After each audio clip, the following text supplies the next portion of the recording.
जय हिंद। एसएससी के द्वारा एग्जाम कैलेंडर जारी कर दिया गया है। उसमें एसएससी एमटीएस के बारे में सभी चीज़ के बारे में डिटेल से दिया गया है कि कब उसका फॉर्म आएगा, कब लास्ट डेट रहेगा, कब एग्जाम लिया जाएगा।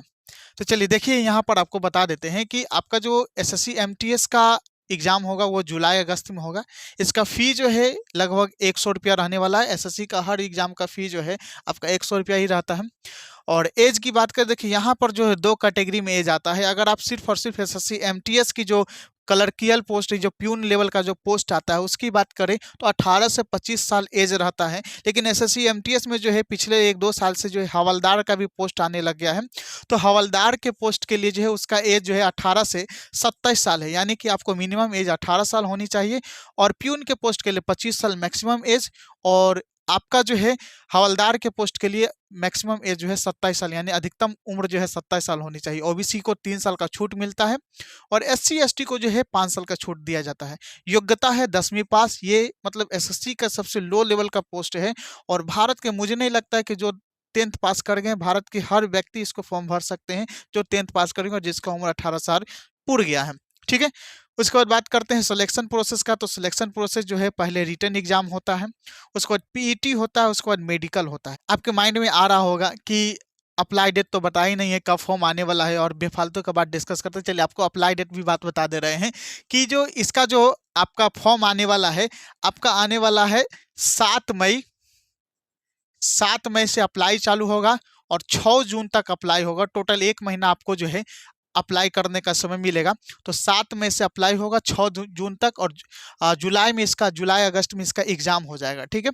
अब जो है जो रिटन एग्जाम होता है, उसमें जो है सिलेबस जो है ना, बहुत 2 सेक्शन में बांटा गया है। पहले जो एसएससी सीजीएल एमटी एलडीसी जैसा जो सिलेबस नहीं है, इसका जो सिलेबस है 2 सेक्शन में बांटा गया है।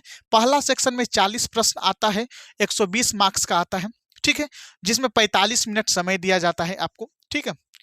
इस सेक्शन में जो आपको मैथ रीजनिंग रहता है, 20 मैथ रहता है और 20 रीजनिंग रहता है। 60 मार्क्स का एक प्रश्न जो है 3 नंबर का रहता है, तो टोटल 60-60 120 मार्क्स का रहता है। ठीक है। ये जो है आपको सिर्फ और सिर्फ क्वालिफाइंग नेचर का रहता है, इसमें निगेटिव भी नहीं रहता है। सेक्शन 1 में सिर्फ और सिर्फ क्वालिफाइंग मार्क्स का रहता है, निगेटिव नहीं रहता है। 20 मैथ और 20 रीजनिंग आपको बनाना रहता है। बात आते हैं सेक्शन 2 पर। सबसे ज्यादा इंपॉर्टेंट सेक्शन 2 है। इसी पर जो है आपका मेरिट लिस्ट बनता है।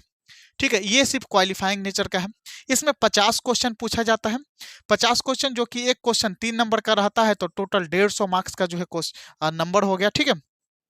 ये जी, इसमें जो है 25 प्रश्न आपको जीके जीएस से पूछा जाता है 75 मार्क्स का, और 25 प्रश्न जो है इंग्लिश से पूछा जाता है 75 मार्क्स का। इसमें निगेटिव रहता है 1/3। मतलब ये कि एक अगर आप सही कर रहे हैं, एक प्रश्न आप सही कर रहे हैं, तो आपको 3 नंबर मिल रहा है। अगर वही एक प्रश्न अगर आप गलत कर दे रहे हैं, तो 1 नंबर आपको काट लिया जाएगा। यानी कि आप एक प्रश्न गलत कर रहे हैं तो आपको जो है 1 नंबर काट लिया जाएगा। निगेटिव है 1/3। ठीक है। आपको जब ये एग्जाम दीजिएगा, तो इसमें जो है सबसे ज्यादा इंपॉर्टेंट रोल निभाएगा जीके जीएस और इंग्लिश। जिसका जीके जीएस और इंग्लिश बेहतर है, वो आराम से इस एग्जाम को निकाल ले जाएगा। हाँ, जब फॉर्म भराता है तो अब इसमें जो फॉर्म आता है, भराया जाता है, तो लगभग में 50 से 60 लाख स्टूडेंट इस बार फॉर्म भरने वाला है। ठीक है। उसके बाद जब आपको ये एग्जाम निकल जाता है, आपका पीटी निकल जाता है, तो पीईटी होता है, फिजिकल इफिशियंसी टेस्ट। पीईटी में जो आपको रनिंग है, नाम मात्र का है। 1600 मीटर 15 मिनट दिया जाता है। सिर्फ रनिंग नहीं कह सकते, इसको वॉकिंग कह सकते हैं। पुरुष के लिए, मेल के लिए 1600 मीटर 15 मिनट, और महिलाओं के लिए जो है 1 किलोमीटर 20 मिनट में।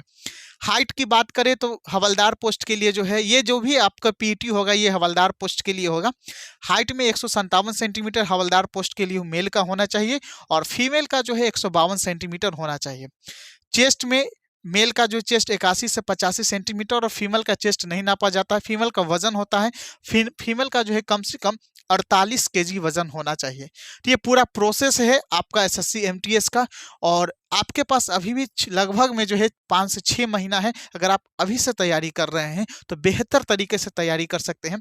अगर आपको कोई भी इसमें क्वेरी है, आपको ये पूछना है कि कहाँ से तैयारी करें, जीके कैसे पढ़ें, या इंग्लिश किस टीचर से पढ़ें, मैथ किस टीचर से पढ़ें, तो आप मुझे कमेंट सेक्शन में कमेंट कर सकते हैं। हम उसको प्रॉपर जवाब देंगे। अगर हमको लगेगा कि आपको वीडियो के माध्यम से समझाना है, तो उसके ऊपर जो है प्रॉपर वीडियो भी बना देंगे। अगर वीडियो अच्छा लगा तो लाइक कीजिएगा, चैनल को सब्सक्राइब कीजिएगा। फिर मिलते हैं नेक्स्ट वीडियो में। जय हिंद।